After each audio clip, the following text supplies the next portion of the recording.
Okay? Sapagkat kaya tinawag natin fireproof kasi maraming mga pagkakataon na halos masusunog na ang relasyon ng mag-asawa. So kinakailangan we need to fireproof it. At the same time, gusto ko maintindihan natin dito, para sa baka naman dito sa mga single, I want you to understand that you should talagang dapat listen carefully. Sapagkat you're gonna be learning a lot sa mensahe kong ito. Okay? Kaya you really have to pay attention. And alam ko that while learning from this preaching, you will be more prepared to enter into that wild, wild world of marriage. Okay? Talking about marriage, alam po ninyo, meron po, mag-umpisa ako sa kwento, meron pong isang lalaki, siya po ikakasal na sa next Sunday. So ang ginawa niya, kinausap niya yung pastor na magkakasal sa kanila. Sabi niya, Pastor, dodoblehin ko ang love gift sa iyo.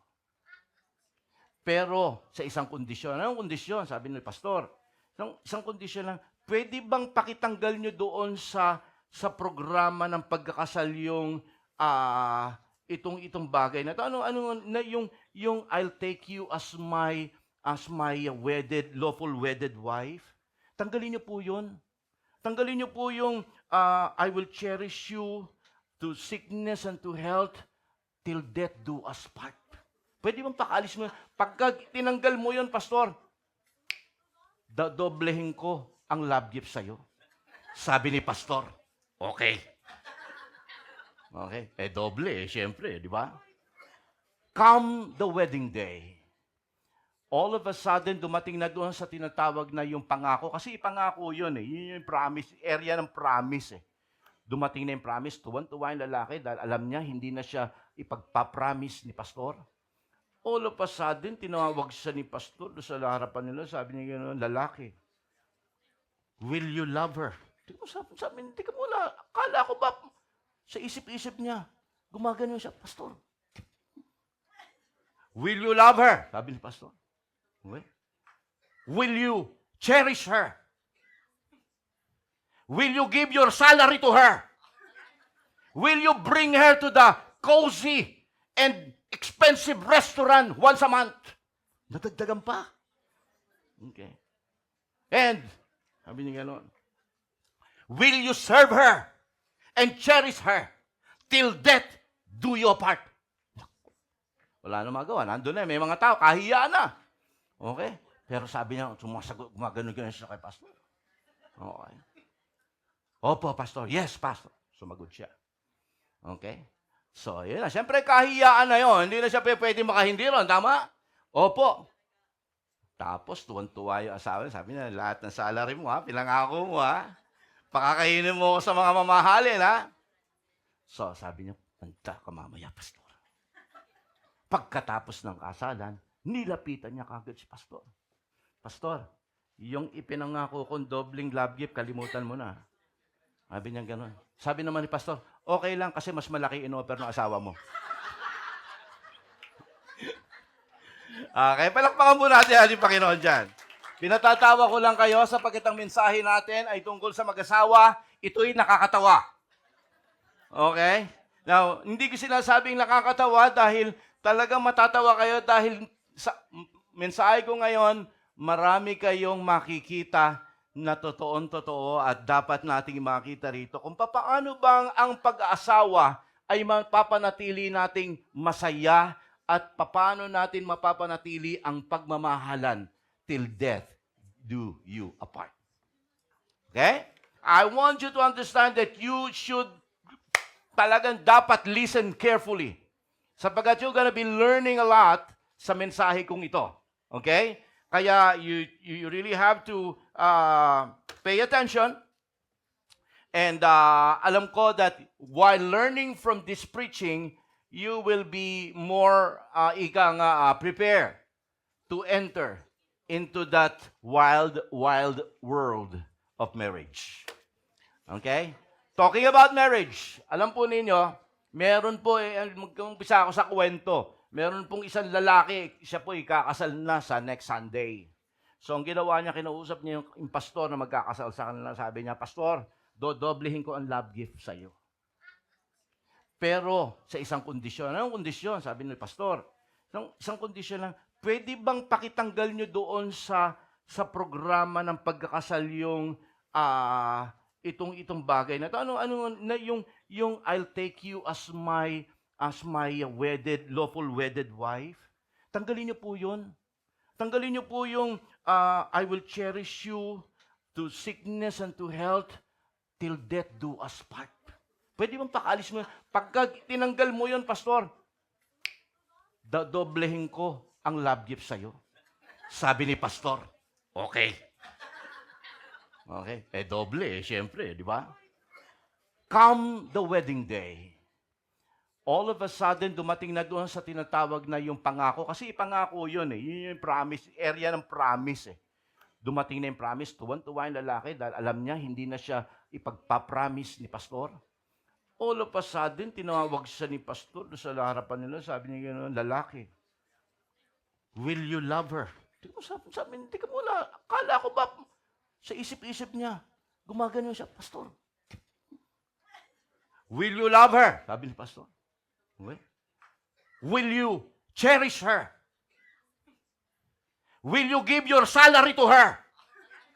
Will you bring her to the cozy and expensive restaurant once a month? Nadagdagan pa. Okay.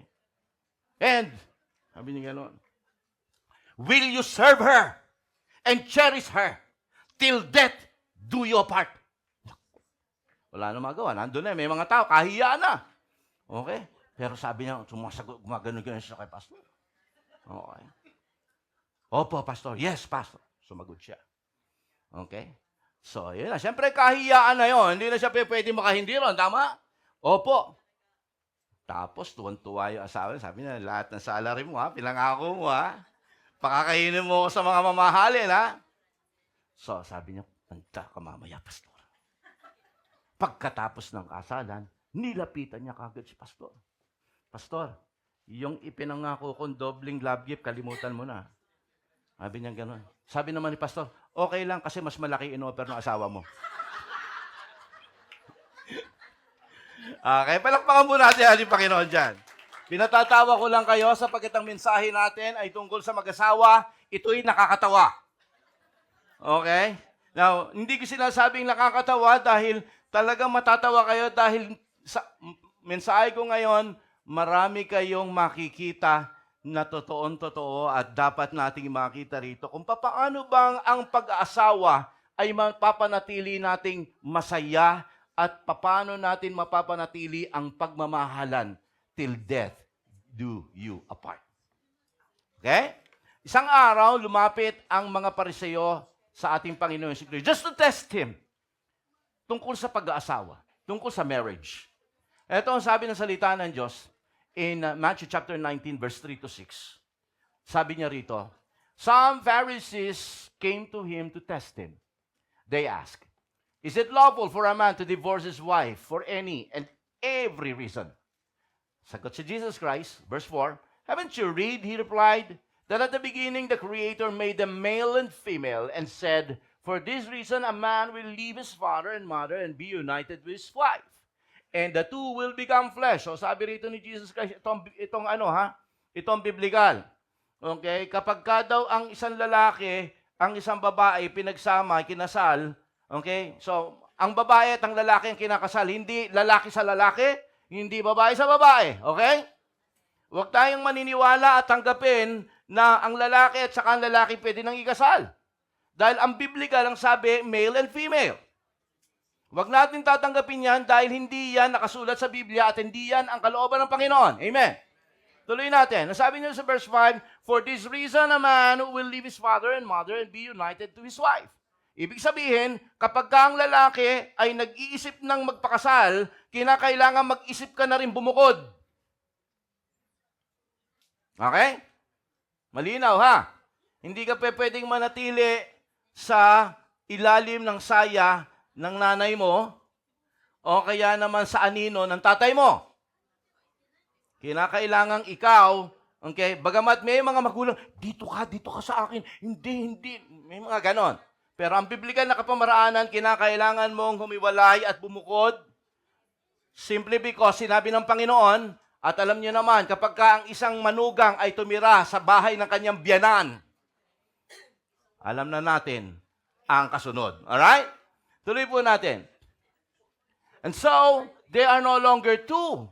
So, ibig sabihin ng salita ng Diyos dito, if the wife will cleave to his husband, sabi ng salita ng Diyos, they will become one. Okay? So, sa mata ng Diyos, kaya ang kasal importante. Huwag natin isipin ang kasal ay hindi importante. Huwag tayong maniniwala na hindi na uso ngayon ang kasal, outmoded na, hindi totoo yan. Okay? Sapagkat mayroong nangyayari na hindi natin alam in the spiritual realm as far as God is concerned when a man and a woman get married. As far as God is concerned, they will become one. And not just one. Tingnan niyo sa verse 6. For they are no longer two, but one flesh. So kapag ikaw ay kinasal sa iyong asawa, as far as God is concerned, ang tingin din niya sa iyo ay yung asawa mo. Okay? At kaya maganda yung ginagawa ng ng mga batas na ina-adapt nung babae yung apelyido nung lalaki. Okay? Because it only shows that they become not only related, but they become one. Alright? So, sabi ng salita ng Diyos dito, so they no longer two, but one. Therefore, ito mga sinasabi ng mga pastor at ng mga nagkakasal, ng mga pari, pagkatapos na ang kasal, sinasabi niya, therefore, what God has joined together, let man not put asunder or not separate. Ibig sabihin, walang paraan at walang dahilan na ang babae at lalaki ay maghihiwalay. Okay? Of course, may permiso ang Diyos sa mga nagdi-divorce, walang problema dyan. Pero as far as kung ikaw ay mananampalataya na, ngayong ikaw ay nakakaunawa na ng salita ng Diyos, we have to abide in the Word of God. Okay? Kasi, you never know. Hanap ka ng iba, hindi mo alam. Baka kagaya din nung nauna. Alright? Kaya kinakailangan para doon sa mga single ngayon, pag-isipan at ipag-pray, huwag magmamadali. Ayos ba yan? Nagkakasundo tayo. Okay? Hindi dinadaan sa madali yan. Kaya ka nahiwalay ngayon kasi nagmamadali ka nun. Alright? So, pagka sinabi ng nagkakasal, therefore, what God has joined together, let man not separate. Pagkatapos niya, nako, tuwan-tuwa na yung mag-asawa.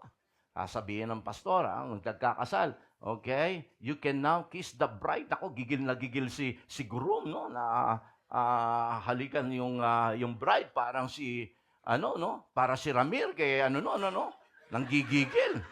So, tawag dito, di pag-kiss na ganyan, di ba? Lalo na yung bagong kasal, no, Mir, no?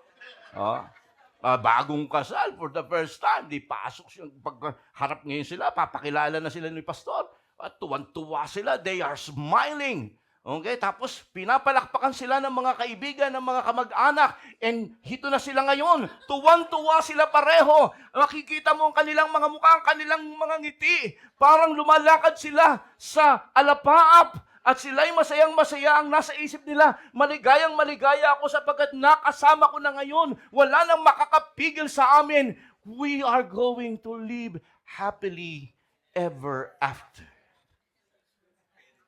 Totoo kaya? The truth is, marriage life is not always great. I'm going to tell you that marriage life is like a roller coaster. Okay? Kaya kinakailangan maghanda at kinakailangan maunawaan natin mabuti ito sapagkat as far as marriage life is concerned, mayroon pong tinatawag na seasons of love. Meron pong parang weather lang yan. Merong winter, merong summer, merong spring, at merong autumn. Okay? Pag-uusapan po natin ngayon ito sapagkat maaaring iniisip niyo, ano yung pinagsasabi ni Pastor? Ano ba yung mga sinasabi niya na yan, okay? Kasi gusto ko makita natin dito, ang pag-asawa, okay, ay hindi natatapos dito sa itsurang ito. Okay? Napakarami kong napanood sa TV. Ang ganda-ganda, it's like a fairy tale wedding. Na akala natin sila ay magtatagal. Yung pala pagkatapos lang ng ilang linggo, hiwalay na uli. Okay? Because the truth is, na nagising sila sa katotohanan. Okay? Na ang kasal pala ay hindi ganon-ganon. Naranasan nyo na ba yung ang sarap ng tulog mo? Biglang kumililing yung alarm clock. Di ba? Ang sakit sa ulo, di ba? Kasarapan pa naman ang tulog mo. Okay? Magdamag, hindi ka nakakatulog. Kung kailan pa lumalim ang tulog mo, saka tumunog na yung nilagay mo alarm clock.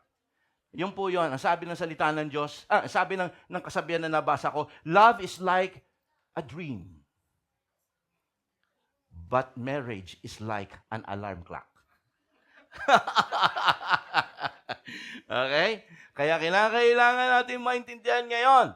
Okay? Dito talaga mauuntog ka talaga. Makikita niyan. But, bago tayo pumunta ron, ang lahat ng mga bagong kasal ay dadaan sa stage ng romance. That's the first season, okay, of love life. Okay? Na mag-asawa. Romance. Ito yung panahon na kung saan makikita nyo pareho silang wakay, pareho silang mga bata. Both of them are young. The girl is sexy while the boy is hunk. Okay? Walang mga tawag dito, magagaan ang mga katawan nila. Okay? And para sa kanila, their relationship is different from the relationship of their friends. Para sa kanila, their relationship is rare. Something special. Hindi kagaya nung sa nanay ko, nang sa tatay ko. Okay? Hindi sa mga kakilala namin, kakaiba ang aming pagmamahalan. Kaya wag niyong i-judge ang aming pagmamahalan. Sobrang mahal namin ang isa't isa. That is the romance stage. Okay? Para sa kanila, hindi ko kailangan ang iyong salapi. Ikaw lamang ang aking kasama. Tama na at masaya na ako sa aking buhay. Okay?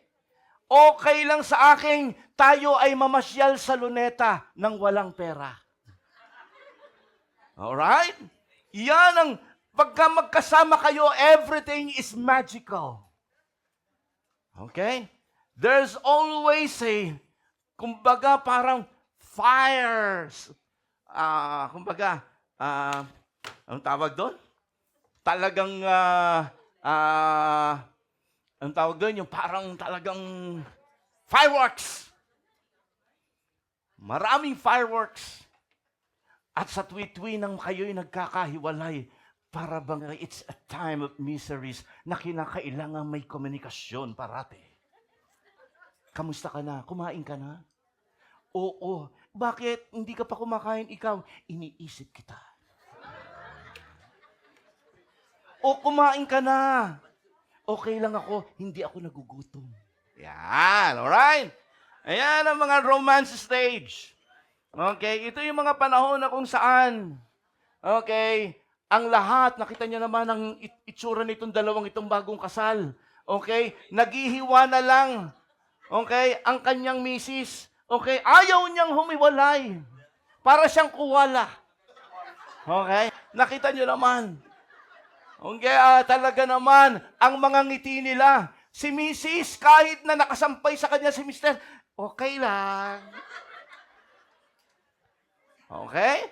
Kitang-kita natin sa kanilang dalawa ang kaligayahan. Ito yung mga pagkakataon ng panahon na talagang ang lahat ng mga love song, lahat ay mayroong malalim na kahulugan. At lahat ito ay para ikaw ang nakikita niya parati. Okay? So lahat ng mga bagay na yan, okay, ay talaga namang maganda at makulay. According to psychologists, okay, for them, ang tawag nila rito, marami sa atin, we call this love. Meron pang naniniwala na love at first sight. Pero the proper terminology sa ganitong stage ng romance, is what they call the romantic feeling of infatuation. Infatuation. Ito yung mga panahon na kung saan talagang pagka nakita mo siya,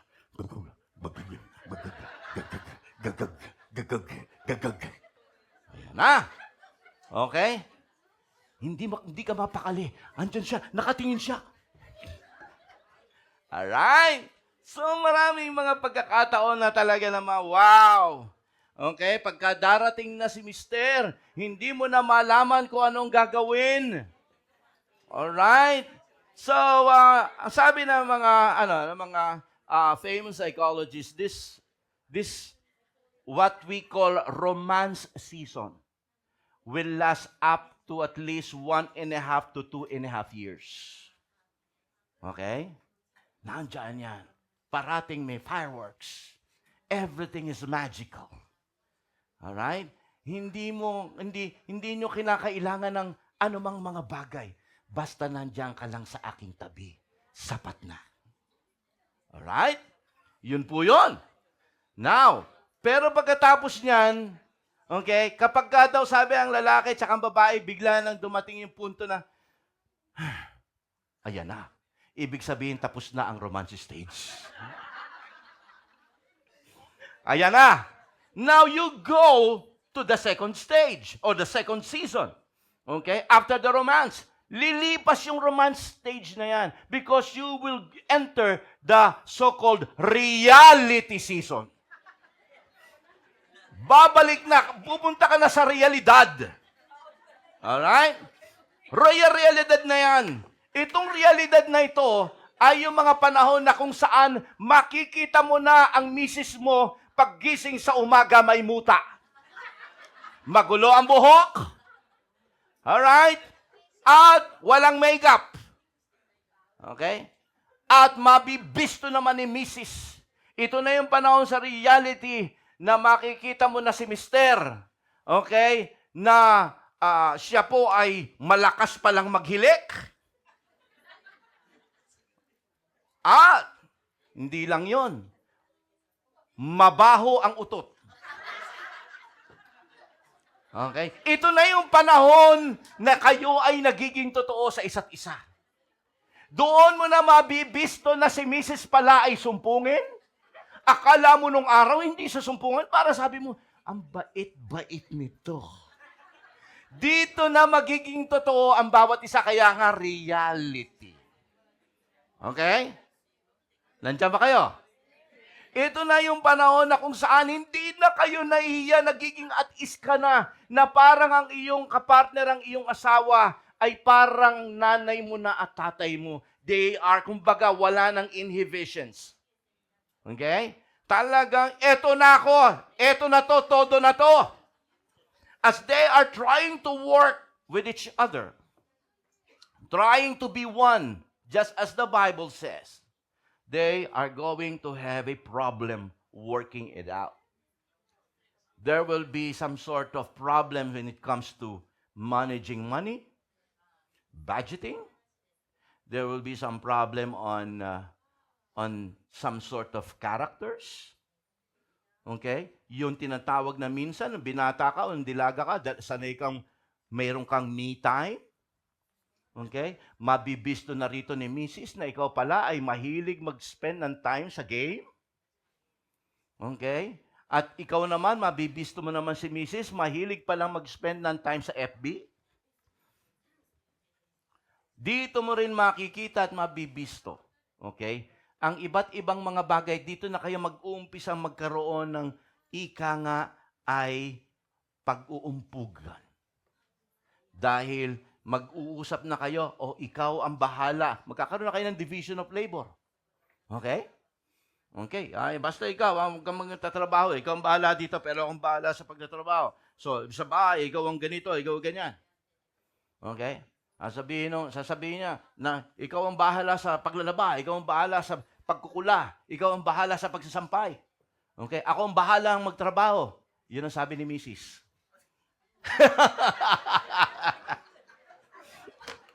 Okay?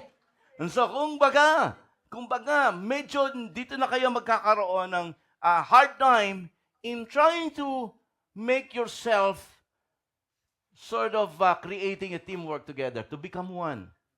At dito nyo makikita, at dito nyo madidiscover that what reality reveals what romance had covered. Okay? Pinipilit natin kasing during the romance stage, we keep denying the fact na ganun siya sapagkat ang lahat na nakikita natin sa kanya ay pawang yung magaganda lamang. Okay? Hindi mo pinapansin yung mga bagay na pangit. Kahit may magsasalita sa yung kaibigan, boyfriend mo, di ba parang ganyan. Hindi totoo yan. Hindi nyo lang siya kilala kagaya ko. Yan. So hanggang sa unti-unti na unawaan mo, parang totoo nga pala yung mga kabarkada ko rito. Habang kayo po ay na-uncover na at lumalabas na ang totoo sa pagkatao ng iyong asawa, dito na unti-unting nabubuo yung tanong, na-scam yata ako.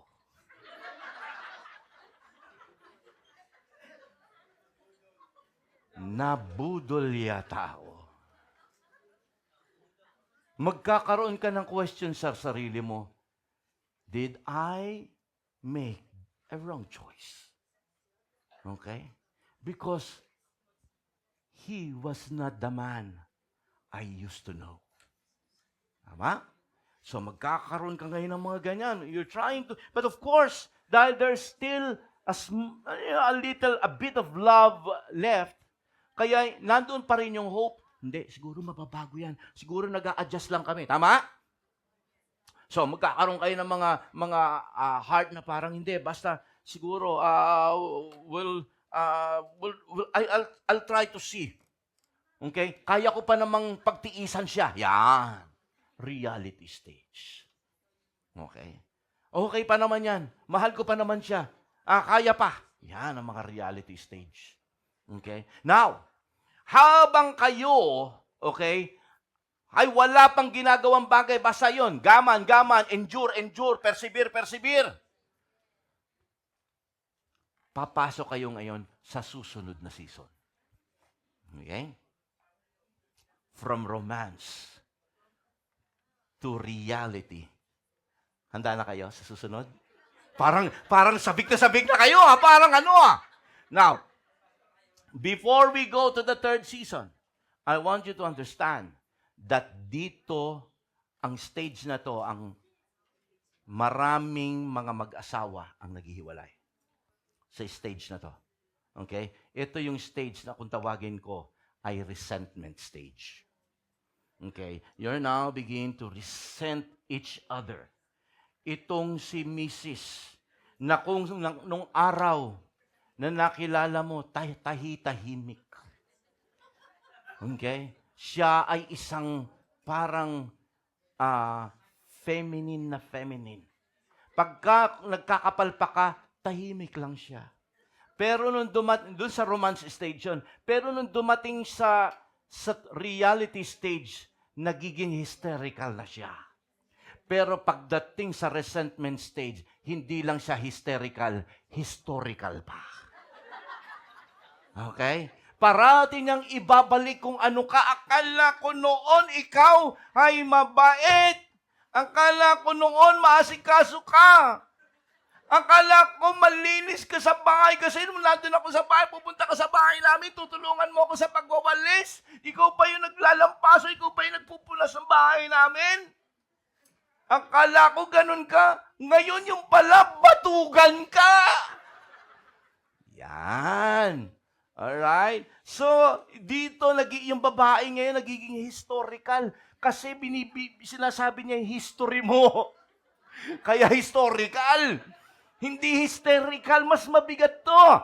Okay? Marami siyang bagay na binabalik at sinusumbat sa'yo. Kaya, nito na ngayon ang ginagawa ni Mrs. Samantalang ikaw naman, syempre, okay, si lalaki naman, hindi pa pwedeng hindi maghiganti at magbalik ng salita si Mister. Tama po ba? Okay, gaganti yan. Gagawa na parang, ikaw nga eh. Ayan. Okay? Ikaw nga eh. Akala ko noon, mabait ka. Akala ko noon, maasikaso ka din. Ngayon, ako na naglalaba, ako pa nagkukula. Yan. Mga ganyan, mga pagkakataon na mga sumbatan blues. Now, of course, ano na nangyayari dito?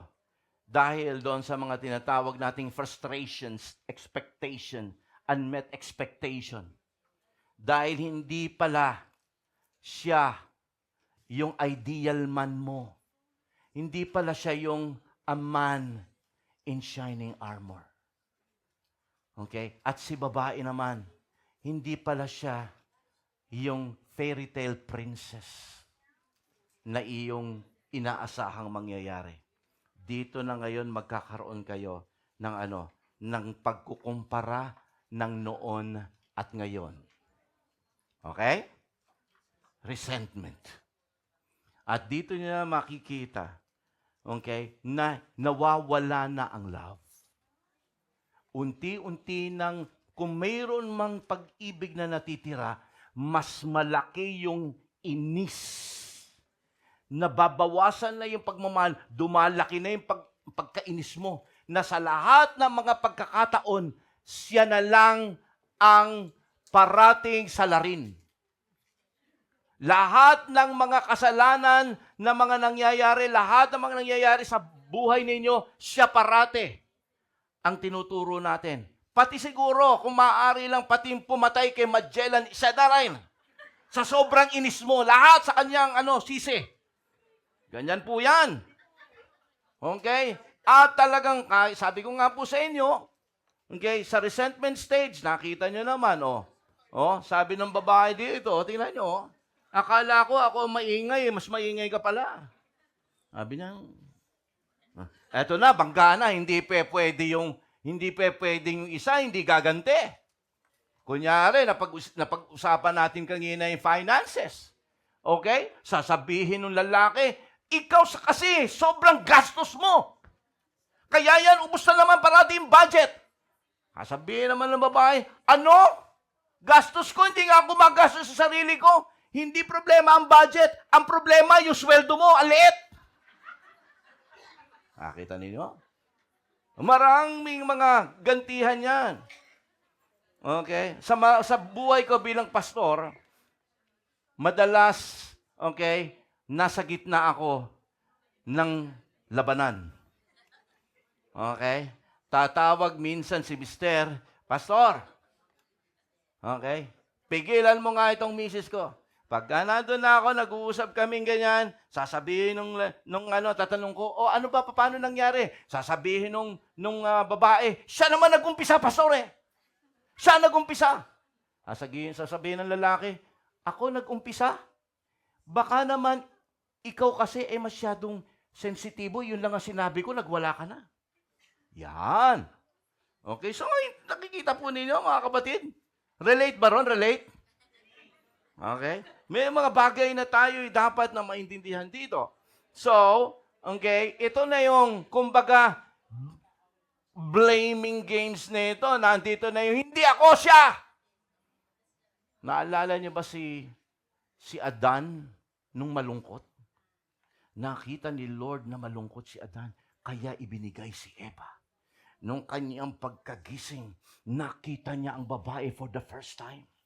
At nung nakita niya yung babae, sabi niya ganun, the flesh of my flesh and bone of my bone. Sobrang tuwan-tuwa siya for the first time.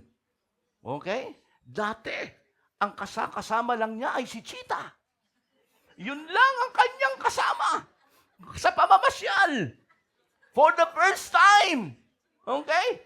Nakasama niya ang talagang binigay sa kanya ng Lord. Nagkaroon siya ng asawa, tuwan-tuwa siya. Sapagkat yun ay yung romance stage nila. Dumaan ang mahabang panahon. Lumipas. At pareho silang nalaglag sa kasalanan. Ano ang nangyari? Masdan natin ang sabi sa Genesis chapter 3 verse 12. Nung sinabi ni Lord, bakit kayo sumuway sa aking kautusan? Sabi ngayon ni Adan, The woman! Yang babaeng yan! Hindi na tinatawag sa pangalan. Okay? Ganyan talaga pagka nag-aaway na, hindi ayaw mo na tawagin sa pangalan man lang. Yang kasing babaeng yan. Tama? Okay? You put here with me. She gave me some fruits from the tree. And I ate it. May kasalanan ka rin. Ba't yung uto-uto ka pala? Ba't kinain mo? Alright? So, maintindihan natin dito, normal. Ang unang mag-asawa, pinagdaanan ng resentment. Tama? So, maunawaan natin dito na ito yung pagkakataon na kung saan, sabi ko nga po sa inyo kanina, dito maraming nagfe-fail na marriage. Because dito sa resentment season, they will found themselves to be in the middle of a crossroad. When I say crossroad, yung daan na kanilang nilalakaran bilang mag-asawa, sila ay makakatagpo ng Y. The left road and the right road. At doon sa crossroad na yon, mamimili sila at gagawa sila pareho ng desisyon. Because at the right says, you will continue to pursue to love. At the left, you will, nakasulat doon, you will continue to live your life in separate ways. It's either you will choose to continue to love or to get separated. It is a choice between to bond or to break. To stand still together or to fall apart. Dalawang bagay ang pagpipilian ng mag-asawa. And they should decide mutually. Hindi ito desisyon ng isa. Pareho kayong magdi-decide. At kapag ang dalawang ito decided to pursue to walk, to hold on together, if they choose to love each other, dito ninyo makikita ngayon na kapag sila ay nag-umpisa, sapagkat dito sa resentment stage, mabigat na ang mga nangyayari rito. Dahil you get disappointed with your partner, you get disappointed with your wife, you get disappointed with your husband. Dito na nag-uumpisa yung tinatawag na mga betrayals. Nandiyan na yung unfaithfulness. Diyan na darating yan because you get disappointed with each other. Okay? Hahanap ka na ng diversyon. Okay? Kaya tinawag na diversion because you're now going to divert your attention to something or to someone. Gets? Kasi gusto mong maialis yung mga stresses mo sa loob ng bahay mo, lalo na sa misis mo o sa mister mo. You will now make a diversion. Now, dito sa pagkakataong ito, because you have hurt each other so much, okay, you will now face a crossroad. And in this crossroad, you will choose between the two. Now, if both of you, mutually agreed, na okay, despite of the pains na naibigay natin sa isa't isa o naibigay ko sa iyo, both of you agreed na sige, let's move on and walk in the right because we have choose to love each other despite of the past na masakit. Dito niyo madidiskubre ang totoong pag-ibig. Dito niyo makikita ngayon okay, that during this phase, as you are walking together in this new road that you took, that you agreed to walk together, okay, your character will be tested. Matetest dito yung inyong character. And if this couple will continue to walk in love, the possibility of developing and to see the real love will occur. It will emerge. Okay? Dahil kagaya nga ng sabi ko sa inyo, during the romance stage, it's not the real love. It's just romantic infatuation, feeling of infatuation. It's not yet the real love, listen to me, will emerge when both will choose to love each other despite of. Doon lalabas ang totoong pag-ibig. Doon mamumunga. Tandaan natin ang isang puno o ang isang magandang puno. Okay? Bago maging magandang puno yan, kinakailangang mawasak ang isang punla, ang isang seed, ang isang binhi. At kung ito'y mawawasak, ito ay magtatayo ng isang maganda at malaking puno. Ganon din ang pagmamahalan ng mag-asawa. Kinakailangan ninyo talagang maunawa na you need to be broken. You need to allow yourself to be broken by God para mamunga ang isang magandang puno sa buhay ninyo. Hindi po pwedeng basta puno agad. That's the reason why ang pag-ibig is a choice. It's not a feeling. It's a choice. That's why when both of you choose to walk the walk of love, despite of the fact na nagkasakitan kayo, despite of the past, but you decided to walk together, that's the decision to love each other. Okay? Yun ang gusto ko maintindihan natin bilang mga anak ng Diyos. When this couple decided to move on, hold on together, love each other, kahit na kayo ay may mga nasasakal, listen, the enemy will not stop bugging one of you na sabihin, hindi siya karapat-dapat doon. Sasaktan ka lang uli niyan. Okay? One morning, paaalala sa iyo ng dyablo yung mga bagay na ginawa niya. Okay? Pero, araw-araw, you need to make a decision every morning. A decision to love your spouse. A decision to live with your spouse, whatever happens in the past or whatever will happen in this journey ng inyong pagmamahalan. Gusto maintindihan natin dito natin makikita ngayon that real love ay mamumunga. Dito lalabas at dito natin umuunawaan yan. Sabi po ng salita ng Diyos, this verse is not only given for those brothers and sisters in the church, but for those people who love truthfully in God's, kumbaga, in agape love. Now, ang mag-asawa, when you choose to walk the path of love, you're now elevating your love relationship from eros to agape. That's why, gusto ko mainawaan ninyo, babalik itong magkakaroon, kagaya ng season, babalik din kayo later on sa romance. Pero this time around, maintindihan ninyo na yung pag-ibig nyo na yon ay hindi nakagaya nung una. Nabawasan na yung fireworks.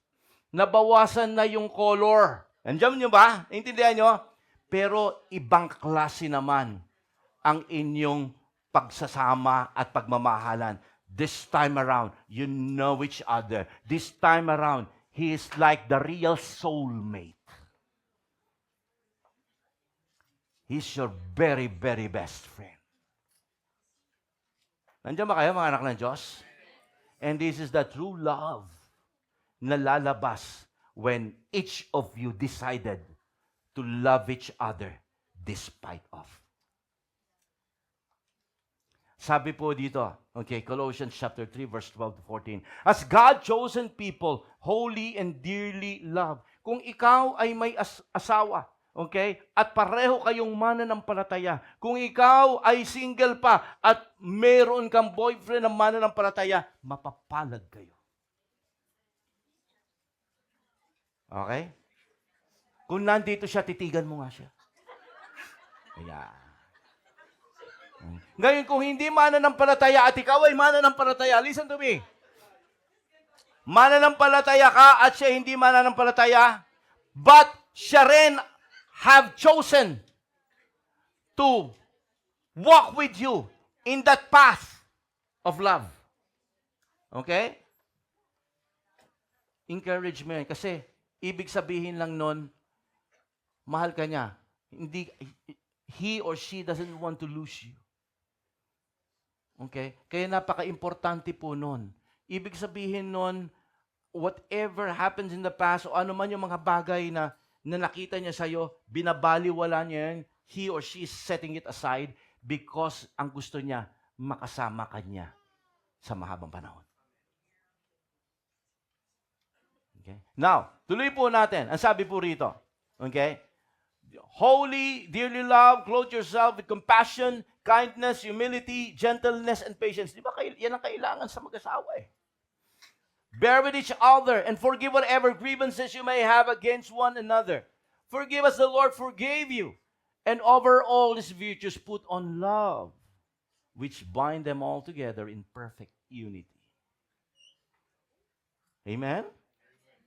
Gusto ko makita natin dito, mga kapatid ko, na ang Diyos ay tutulong sa inyo because in this resentment stage, you cannot make it without the help of God. Dito nyo dapat hanapin, kung maaaring may nakikinig sa atin ngayon, that you are already in the verge of, or in the time of thinking to divorce your husband or your wife. Now, think again. Think again. Kinakailangan natin maintindihan dito, mga kapatid ko, okay, kung ano yung kalooban ng Panginoon sa buhay natin dito. Now, gusto kong makita natin dito, na bago mo gawin at mag-decide ka ng anuman ang worst na gusto mong desisyon, have you tried to do this? Okay? You have. Why? Because ikaw na nakikinig ngayon sa mensahe ko ngayon, okay, are called a chosen people. You are called to be holy and you are dearly beloved by God. You are clothed by God's love. That's why yung pag-ibig na yun na ibinibigay sa iyo ng Panginoon should also be related. It should be passed on to your spouse. Kinakailangan pakitaan mo siya ng compassion, ng kindness, ng humility, ng gentleness, ng patience. Hindi yung, pumirma ka na, pipirma na ako. You really have to go through these. You bear each other and forgive whatever grievances you may have against one another. Forgive as the Lord forgave you. And over all these virtues, continue to put on love. Andiyan ba kayo? Okay? Gusto kong maintindihan natin. Here, Paul was talking about the agape love that you have to render to your spouse. The God's kind of love that focuses on we and not me. Hindi makasariling pag-ibig. It's about us on how we can do it for the glory of God. On how we can do it for the benefit of our children.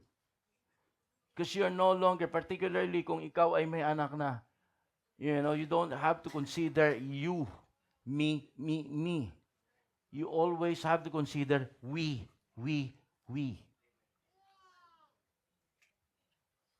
In the resentment season, the voice of Satan is very strong.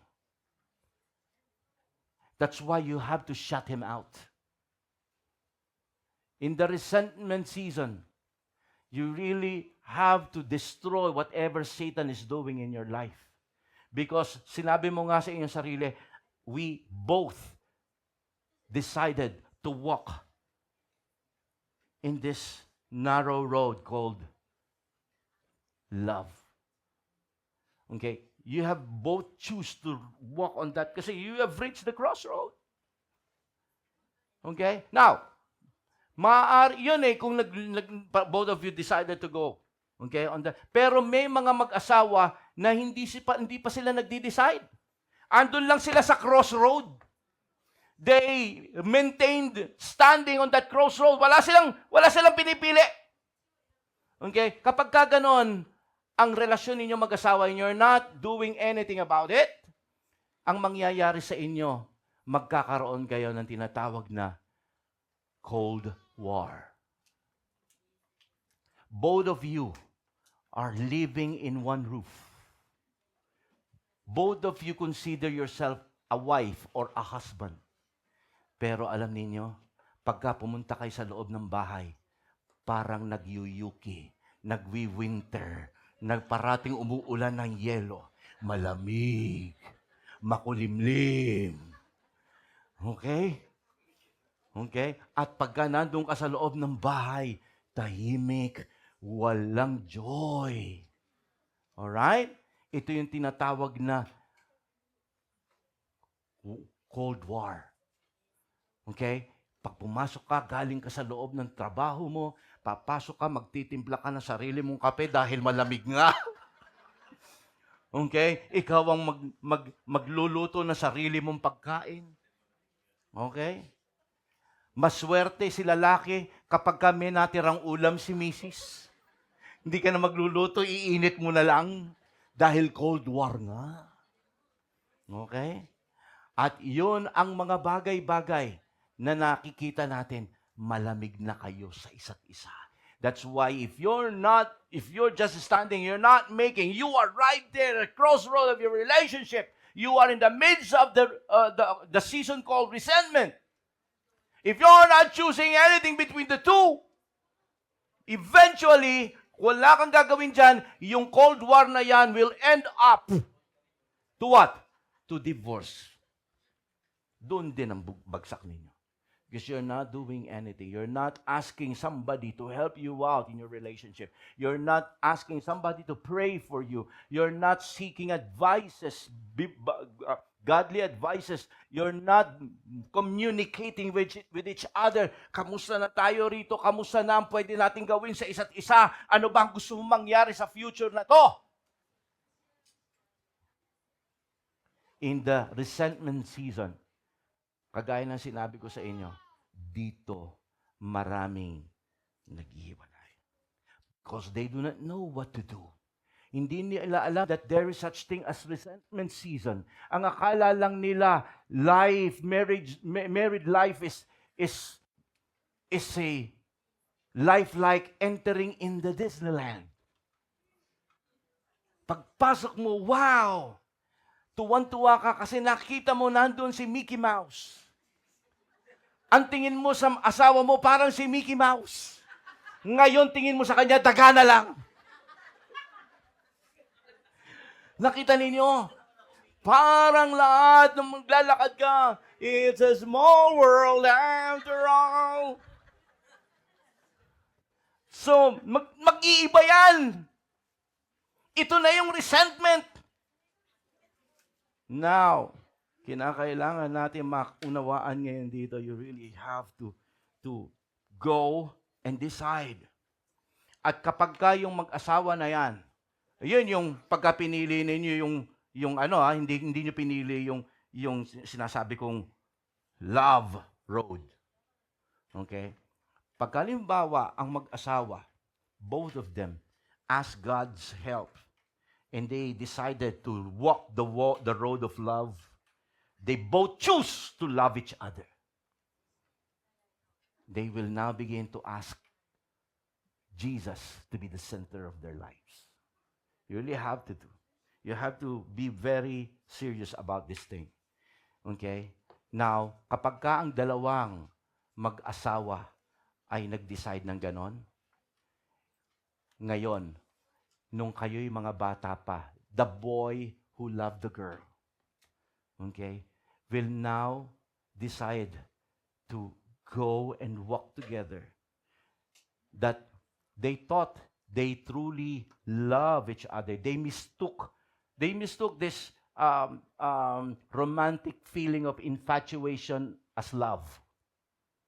Now they understand that it's not love, the real love at all. Okay? Now, itong si boy at si girl will now begin to be a man and a woman because they will decide to go together in that road at doon nila maunawaan na ito pala ang totoong pag-ibig because doon nila naunawaan na hindi pala feeling yung pag-ibig, decision pala talaga. Okay? Kaya gusto ko maunawaan po ninyo. Okay? Kaya para doon sa mga single, kinakailangan mong ihanda ang iyong sarili. At doon sa mga mag-asawa ngayon, kinakailangan araw-araw gagawa ka ng desisyon hanggang sa magkaroon muli ng panibagong pamumulaklak ang inyong pagsasama. You will discover that your husband is not really that bad at all. You will discover that your wife is not really that bad at all. Doon niyo mapapansin na, wow, mapalad pala ako, siya ang napili ko. Doon niyo na makikita because now, alright? Nung araw, hindi niyo nakikita yung mga bagay na yon because you are full of disappointment, full of resentment. Andyan ba kayo? Okay? Now, if you will start and decide to move, to walk together, and not letting your relationship fall apart, but you will stand and walk together because you have decided to love each other, now you will enter in the next season. And this next season, from resentment to rebuilding. Yeah. So napansin ninyo, yung kanina, yung romance, mga payat pa sila. Ngayon, tingnan nyo naman ang mga itsura nila. Alright? Ha? Kitang-kita nyo na ngayon, ha? But, they have decided. Okay? Hindi na ngayon ang itsurang importante sa akin. Okay? Hindi na ngayon yun. Okay? Kung hindi something that you have discovered from your spouse. Para sa akin, ito yung gusto ko. At natutuwa ako, hindi pala ako akala ko noon na scam ako. Okay? Hindi pala. Now, tingnan po natin. They are now in the rebuilding stage. At dito sa rebuilding stage, mga kapatid ko, the woman will now begin to accept the reality that the man that you married is not really the man is not really the knight in shining armor. And the man will now begin to accept the reality that the woman he married is not the fairy tale princess that he thought she is. At maintindihan natin ngayon, rebuilding na tayo. I will accept you and because you're accepting me, then so be it. Now, tandaan natin, okay? Tandaan natin, you're now rendering a special love. That's agape love. Ang paano tayo minahal ng Panginoon, He loved us by showing sacrifices. Merong self-sacrificial dito. Self-sacrifice. Okay? Anong gagawin natin dito? In this rebuilding stage, ay meron tayong tatlong importanteng bagay na gagawin. It needs skills. Okay? So that you will maintain that lifelong love for each other.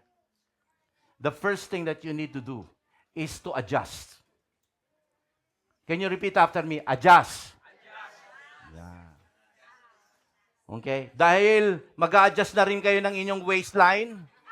Okay? Dahil, hindi yun. Mag-a-adjust kayo dahil you have learned to accept the fact that your husband, your wife, is different from you.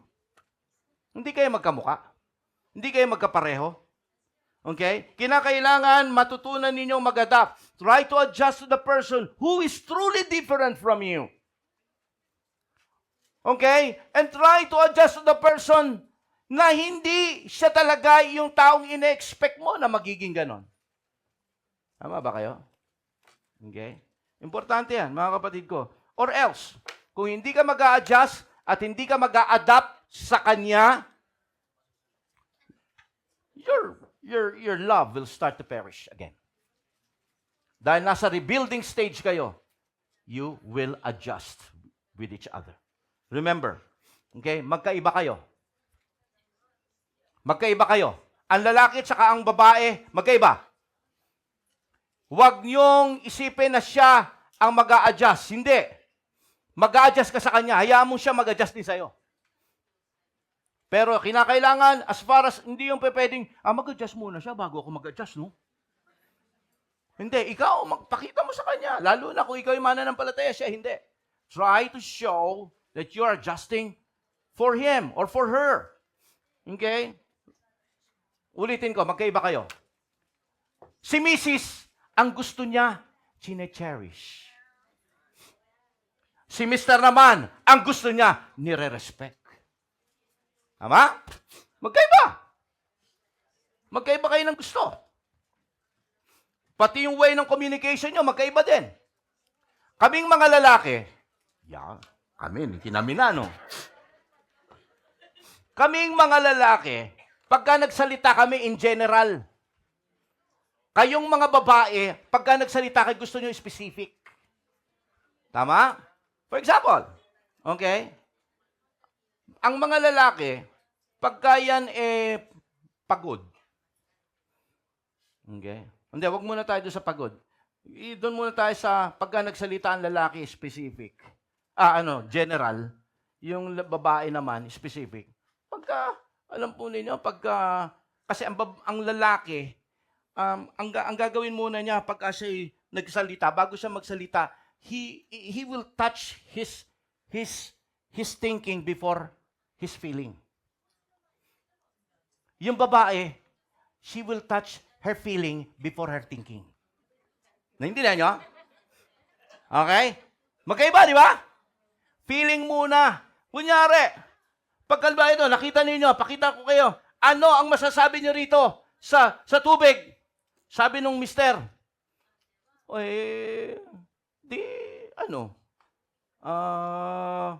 para pampatigaw ng uhaw. Okay? Kaya may kinakailangan tubig. Pagka si Mrs. magsabi, ay nako, parang ang sarap-sarap inumin, parang malamig, parang nakakatigaw ng uhaw, mineral water ba yan? So, ang babae, specific. Ang tinatouch niya yung feeling niya. Okay? Pagka pinakita mo yung litrato ng bahay, sasabihin ng babae, ay, ayoko niyan. Hindi, parang nakakatakot naman dyan sa bahay na yan. Ay, yung lalaki, pagka tinanong mo, tingin mo sa bahay na yan, sabihin niya, ayos lang. Pwede na. Ganun lang magsalita ang lalaki. In general. Pero si babae, specific. Kapag ka nagsalita siya, kasama ang feeling. Si lalaki, okay lang. Kung ano yung iniisip niya, sasabihin niya. Si babae, kung ano yung nararamdaman niya, sasabihin niya. Gets? Ganun yan. Kaya magkaiba. Kaya madalas, isipin niyo pagsamahin niyo yung dalawa na yan sa isang bubong. Gera, di ba? Naku, wala na nagsasalita. Delikado na ako rito. Delikado na ako. Sige. Okay? Ngayon, maging sa pag-relaxation. Pag-usapan natin, relaxation. Iba rin ang relaxation ng lalaki sa babae. Ang lalaki, pagkatapos siya magtrabaho maghapon, uuwi yan, ang gusto niya, pupunta sa kanya sa sala, okay, manonood ng TV, uupo, hihilata muna. At ang pinakaayaw niyang gawin, okay, yung isipin niya yung maghapon na ginawa niya sa trabaho niya. That's the last thing na ayaw niyang isipin. Gusto muna niya, maalis muna siya sa mundo niya. Yan ang lalaki. Ang babae naman, si Mrs. naman, whether si Mrs. ay homestay mom or career woman, okay, ang unang gagawin niyan ay magkwekwento sa mister niya kung ano ang nangyari sa kanya maghapon. Okay? Kung ano yung mga highlights na nangyari sa kanya. Whether kung yan ay nasa bahay, sasabihin niya, alam mo yan, si Junior rin, naku, tumakbo yung hinabol ko yan, at hinahabol ko nga yan, papanig eh, biglang magpingpong yung ano eh, dumating yung ano eh, nagpapadala ng ano, in-order mo bang Amazon? Lahat yun. Nakalimutan ko tuloy yung pagluluto na sinaing, pasensya ka na. So lahat yun, ikikwento niya. Sabik siya sa mga bagay na ginawa niya maghapon. Pero si lalaki, ayaw niyang marinig yung mga bagay na ginawa niya maghapon. Ang gusto niyang maiba naman. Boys, connect? Connect. Si Mrs., ang gusto niya, yung mga nangyari at ikwento niya, sabik na sabik siyang to share, and share. Now, pagsamahin ngayon natin yan. Nanonood ang pagod na mister. At ito si Mrs., eto na!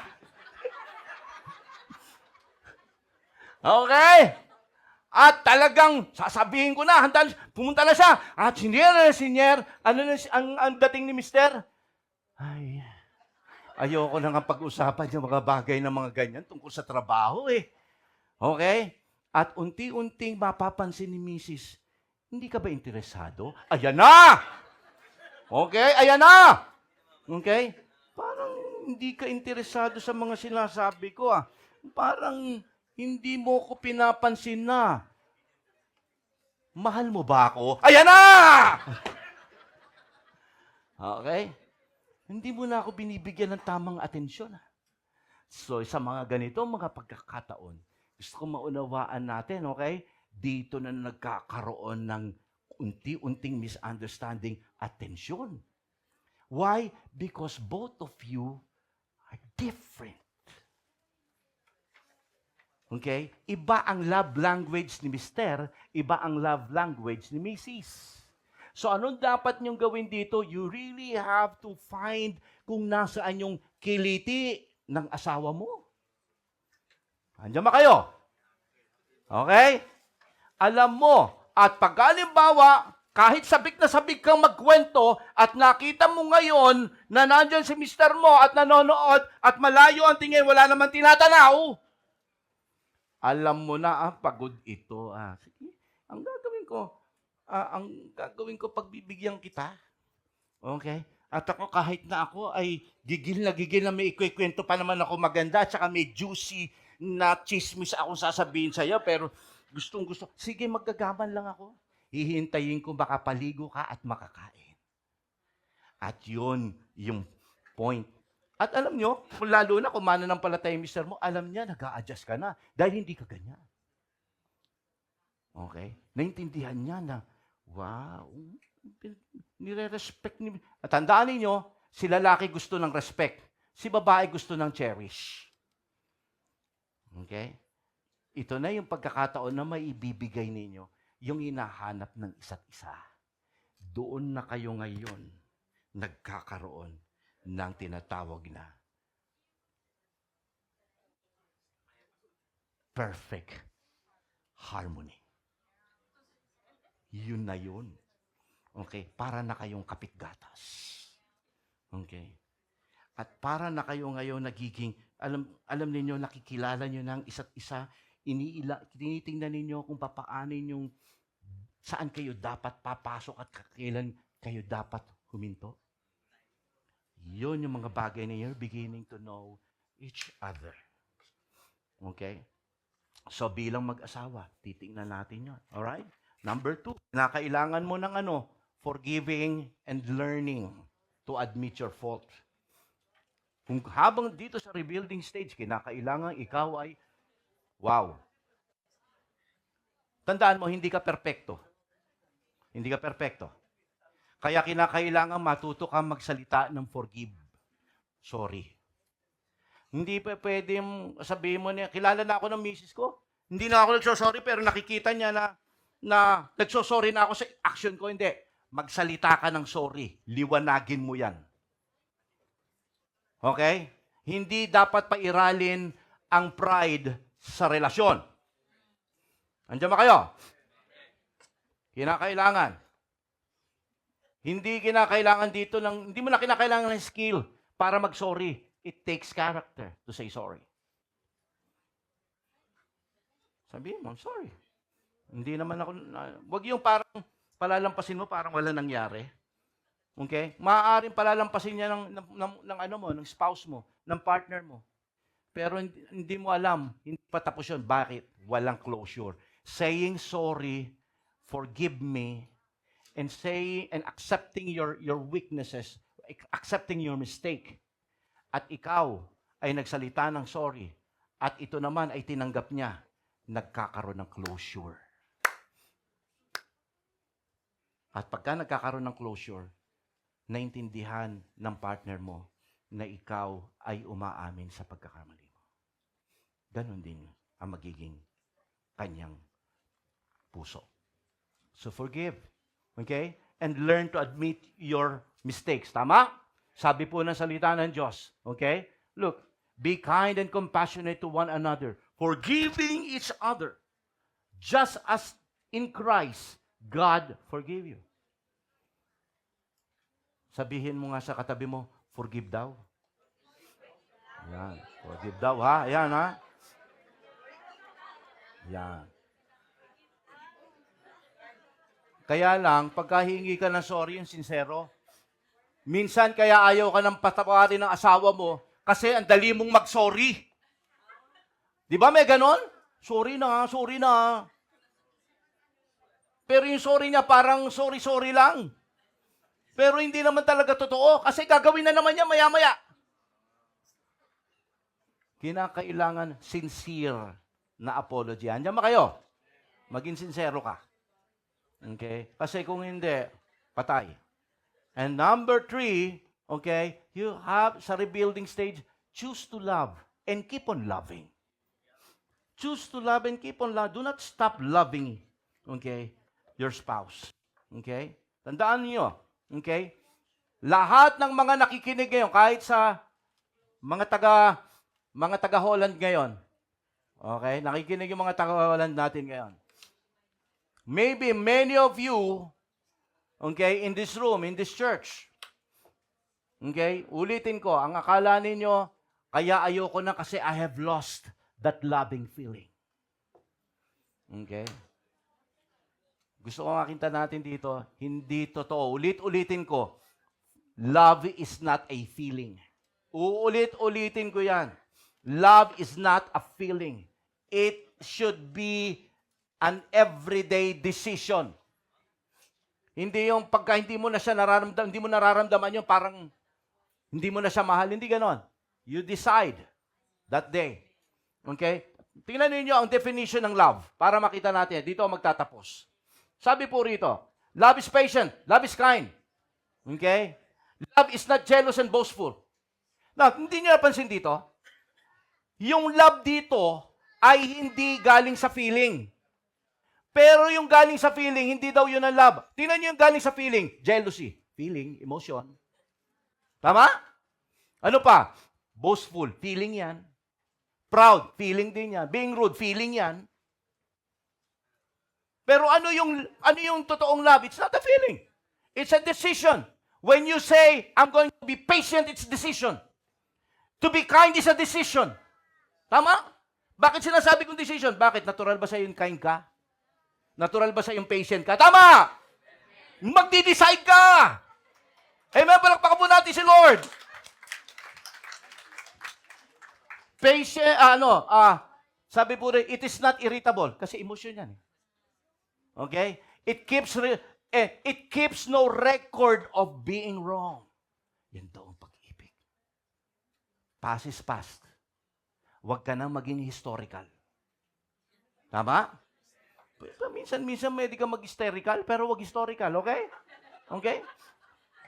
It does not rejoice about injustice, but rejoices whenever the truth wins. Love never gives up, never loses faith, always hopeful, endures through every circumstance. That's love. Love is not feeling-based feeling. It's always a decision that you have to make. Let us all stand up. Hallelujah.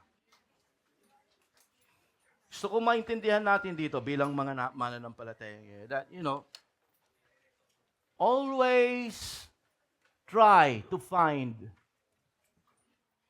the right language for your spouse. Always be loving. Napakaganda. Okay? That after this rebuilding, you will go back and return the cycle of season. You will find yourself once again in the romance season.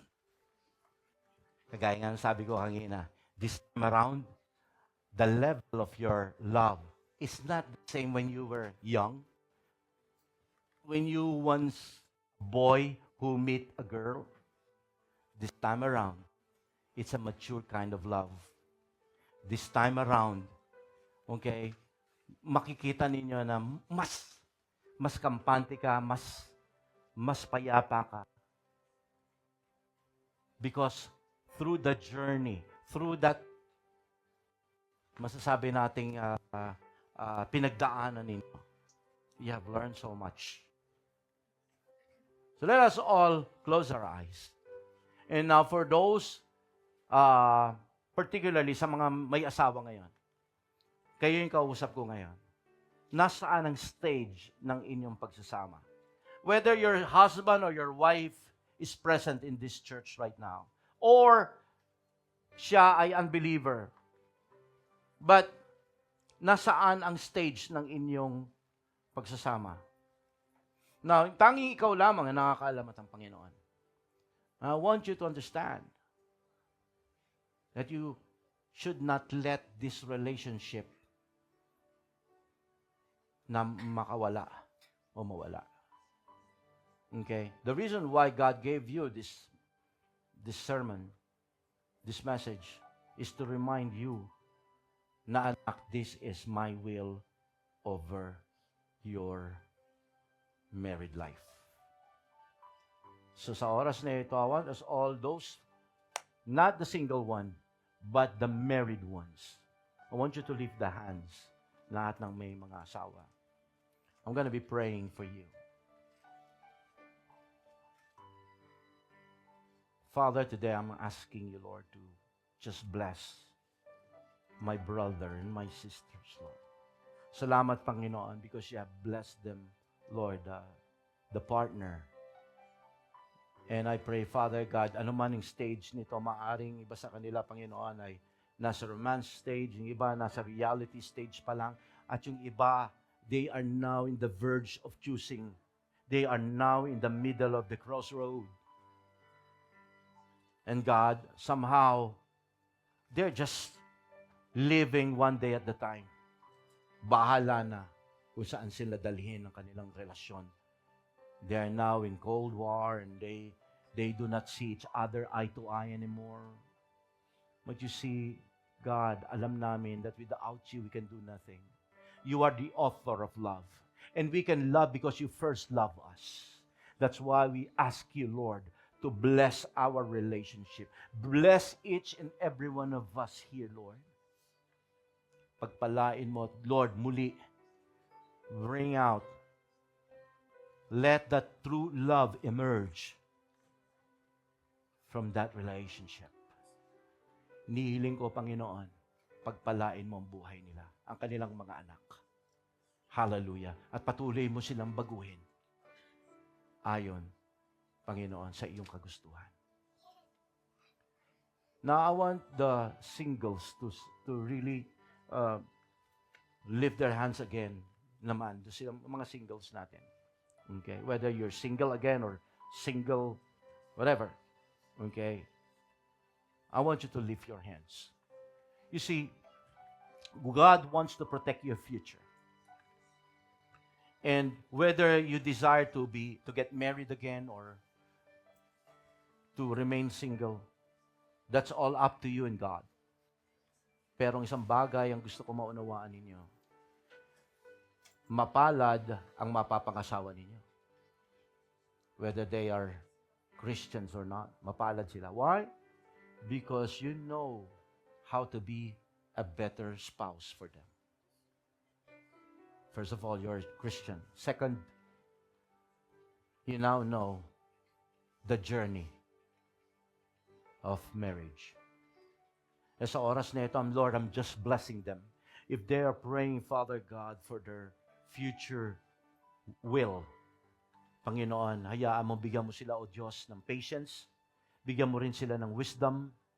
And Lord, somehow, Lord, sa buhay nilang meron sila ngayon, help them, Lord, to be satisfied and, Lord, joyful and patuloy, Panginoon, ikaw ay kasama nila, Panginoon. Sapagkat, Lord, hindi sila dapat magmadali. In your perfect time, that's the best time to be. Na maraming pong salamat because we know, nakikita mo ang puso ng bawat isa. At ikaw ay sasagot. Maging sa mga mag-asawa ngayon, salamat po. We pray you will just bless each and every one of us today. Honor and glory is yours. In Jesus' name. Amen. Palakpakan po natin ating Panginoon.